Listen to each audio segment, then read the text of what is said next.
लेकिन अब नहीं, आज का लेकिन जो अब जी आज का जो विषय है उस पर क्या कहना है, बोला जाए उस पर। जी सर, विषय पे आप जी बोलिए। सर, विषय पे आप बोलिए। हाँ, आज आपका सब्जेक्ट ये है कि क्या निषाद वंश के लोग अपना कानून बना सकते हैं, कुछ इस तरह से है, मैंने देखा जी सर, जी सर। है क्या ये? हाँ, जी सर, यही सब्जेक्ट है। समाज या संगठन के समाज विकास या में वित्त संगठन की के भूमिका। विकास में वित्त की भूमिका। क्या निषाद समाज को भी क्या अपनी निषाद सुविधा समाज बनानी को भी चाहिए? अपनी सुविधा बनानी चाहिए? यही विषय है। अच्छा, यही विषय है। जी जी। आपको इस विषय के लिए सबसे पहले मैं धन्यवाद देना चाहता हूं। आप और नाभिक साहब, इन दोनों लोगों ने बहुत प्रयास किया है और धन्यवाद सर। कोशिश ये किया है कि समाज में एक नए आयाम जुड़ें, नई नई चीज़ें जुड़ें, लोग नए युग की तरफ बढ़ें, नए समाज की तरफ बढ़ें। और वो संभव इसलिए हो पाया कि इस देश में एक डेमोक्रेसी एस्टेब्लिश हुई under the constitution of India. जी इसलिए मित्रों, मैं उसी से जोड़ करके सब चीज़ों को देखता हूँ। मेरा ये कहना है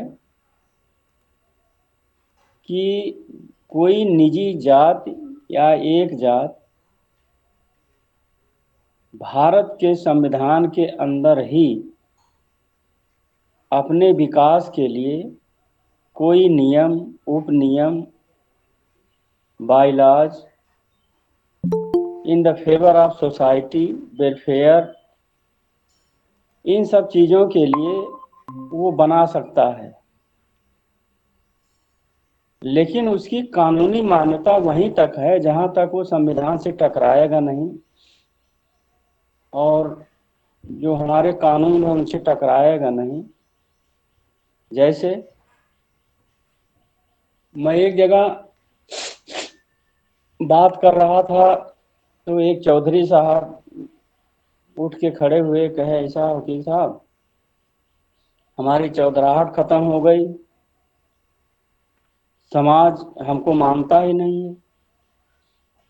हमने कहा इसका मतलब ये है कि कानून बहुत आगे बढ़ चुका है और हमें कानून का पालन करना चाहिए।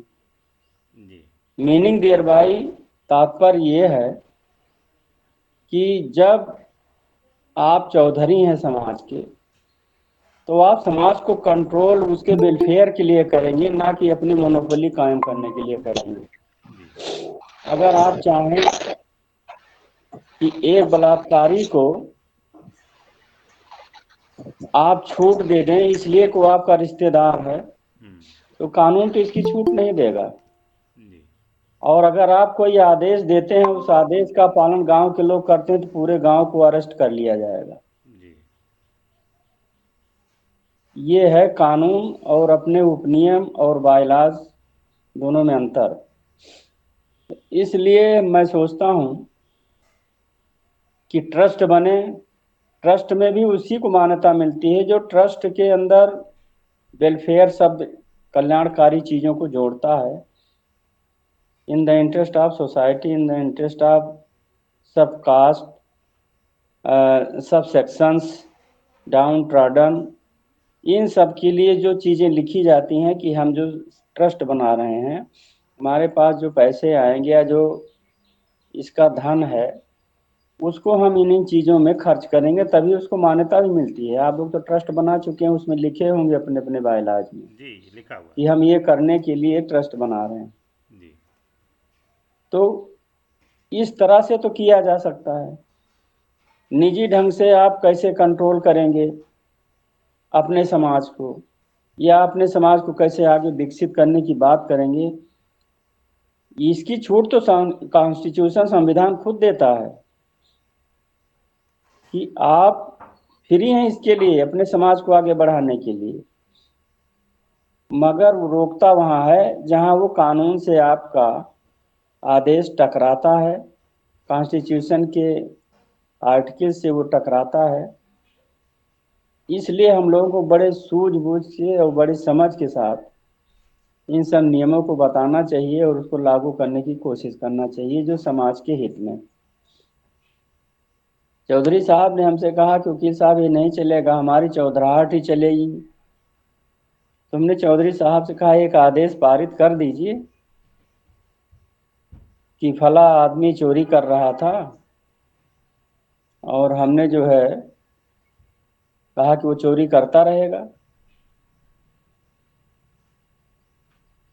तो दूसरा आदमी जिसके यहाँ चोरी हुई है वो तो एफआईआर कराएगा। एफआईआर कराएगा तो एफआईआर जिस धारा में 379, 411 में जो भी करेगा, अब तो कानून भी बदल गया है, इसका मतलब ये होगा कि वो आदमी अरेस्ट होगा। और अगर चौधरी साहब ये कह रहे हैं कि नहीं भाई वो हमारी बिरादरी का है और हम उसको अरेस्ट नहीं होने देंगे, तो कानून में दखल के नाम पर 336 धारा में इनको भी अरेस्ट कर लिया जाएगा। ये नहीं चल सकता है कि हमारा अपना कानून हो, हम आप उस कानून को लागू करें। हम उन चीज़ों को, उपनियमों को लागू कर सकते हैं जिससे समाज की बेहतरी हो, ट्रस्ट के रूप में। दूसरा होता है एक संगठन के रूप में, सामाजिक संगठन आप बनाएं, उसमें अपने ढंग से बनाए कि हमारे समाज में ये चीज़ की कमियां हैं, इसी तरह से उसको दूर किया जा सकता है।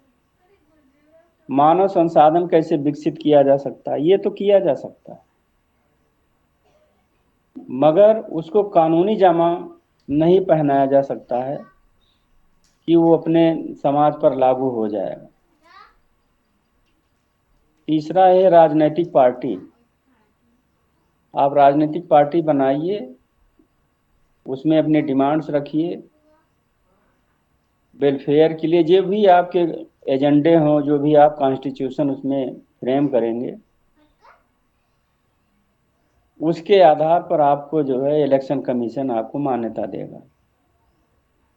तो पार्टी का इनर जो संगठन है और जो उसका अनुशासन है, डिसिप्लिन है, वो उसी पार्टी के अनुशासन के हिसाब से चलेगा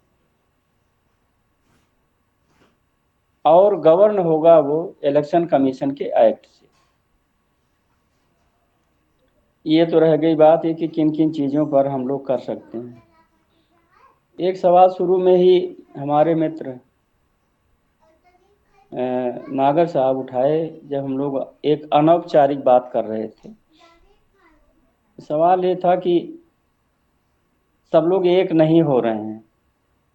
शायद नापिक साहब सुन रहे हो तो मैं समझता हूँ कि बात बहुत पहले हम लोग इस पर बड़ी चर्चा कर चुके हैं कि आखिर लोग एक क्यों नहीं हो रहे हैं। तो मैंने उसी समय ही आप लोगों से कहा था कि एकजुटता का कारण होता है और एकजुटता एजेंडे पर होती है। आप कोई एजेंडा सबके लिए जब आप लॉन्च कर देंगे तो सब उस पर एग्री कर जाएंगे, और जब एग्री कर जाएंगे और उनके हित में समझ में आएगा तो एक हो जाएंगे और एक हो करके उसको आंदोलन बना देंगे, और वही आंदोलन ही आपकी एकता का, एक होने का प्रमाण हो जाएगा। दूसरी चीज ये होती है कि जो टाइटल्स होती हैं वो टाइटल्स निहायत लोकल होती हैं। मध्य प्रदेश में कुछ और कहेंगे, इस पर सरजू केवट का अच्छा अध्ययन था, वो भी इसमें शामिल हुए थे, मुझे याद आ रहा है। तो जो लोकल होते हैं, जो टाइटल्स होती हैं वो लोकल अपने स्तर पर होती हैं।